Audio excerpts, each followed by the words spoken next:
సదాశివసమారంభాం వ్యాసశంకర మధ్యమాం అస్మదాచార్యపర్యంతాం వందే గురుపరంపరాం. జ్యోతిష్ శాస్త్రాన్ని భావతరాల వారికి ప్రసాదించిన ఋషుల యొక్క పాదపద్మాలకి నమస్కారం చేసుకుంటూ, అలాగే నాకు ఈ జ్యోతిష విద్యను నేర్పిన గురువర్యులు జ్యోతిష బ్రహ్మ కీర్తిశేషులు శ్రీ ఏరంకి సూర్యనారాయణమూర్తి గారు, సూర్యశ్రీ దైవజ్ఞ గారి యొక్క పాదపద్మాలకి నమస్కారం చేసుకుంటూ, ఓం శ్రీ మహాగణాధిపతి నమః, శ్రీ గురుభ్యో నమః, హరి ఓం. వీక్షకులందరికీ నమస్కారం. మిథున రాశి వారికి ఈ వారం మిశ్రమమైనటువంటి గ్రహస్థితి గోచరిస్తూ ఉన్నది. ఈ రాశి వారికి దశమ కేంద్రంలో 4 గ్రహాల యొక్క కూటమి ఉన్నది. లాభస్థాన స్థిత రవి యోగ్యమైనటువంటి గ్రహంగా చెప్పవచ్చును.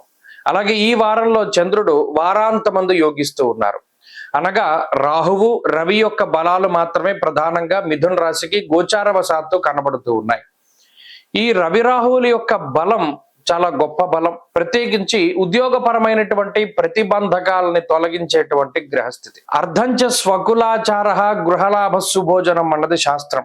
ముఖ్యంగా ఇంటిలో ఏదైనా శుభ కార్యక్రమాలు జరుగుతూ ఉండడం, బంధుమిత్రుల యొక్క శుభ కార్యక్రమాలకి హాజరవుతూ ఉండడం, లేదా మీ భుజస్కంధాల మీద వేసుకున్నటువంటి బరువు బాధ్యతలను మీరు నెరవేర్చుకుంటూ ఉండడం ఇత్యాది విషయాలకే ఈ వారంలో గ్రహస్థితి ఎక్కువగా అనుకూలిస్తూ ఉంటుంది.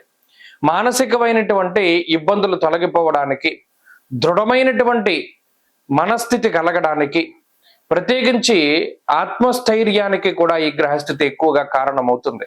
అనగా గత కొద్ది వారాలుగా ఏ విషయం కోసమైతే మీరు బాధపడుతూ భయపడుతూ ఉన్నారో ఆ భయము ఆ బాధ నుండి బయటపడేటువంటి విధంగా ఈ గ్రహస్థితి కొంత ఉత్సాహాన్ని కలిగిస్తూ ఉంటుంది.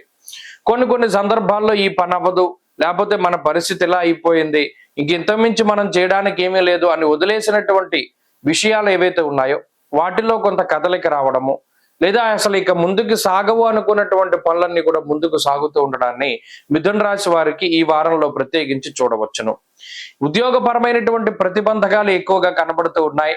అనగా నీలాపనిందలు, ప్రత్యేకించి మీ యొక్క కీర్తి ప్రతిష్టలని దెబ్బతీయడానికి, లేదా మిమ్మల్ని 10 మందిలోనూ కూడా కొంత నవ్వుల పాలు చేయడానికి మీ మీద కొన్ని ఇబ్బందికరమైనటువంటి విషయాలు ప్రచారం చేస్తూ ఉంటారు. పనిగట్టుకుని ఎక్కడా కూడా భయపడకుండా బాధపడకుండా వాటికి ఎదురొడ్డి పోరాటం చేస్తే ఈ నీలాపనిందల నుండి బయటపడుతూ ఉంటారు. ఉద్యోగపరంగా మీకు ఎవరైతే సమస్యలను సృష్టించాలి లేదా మిమ్మల్ని ఉద్యోగం నుండి తొలగించాలి అని ప్రయత్నం చేస్తున్నారో వారే ఇబ్బంది పడతారు. ఎందుకంటే రాహు యొక్క మాయ మిమ్మల్ని కాపాడుతూ ఉంటుంది.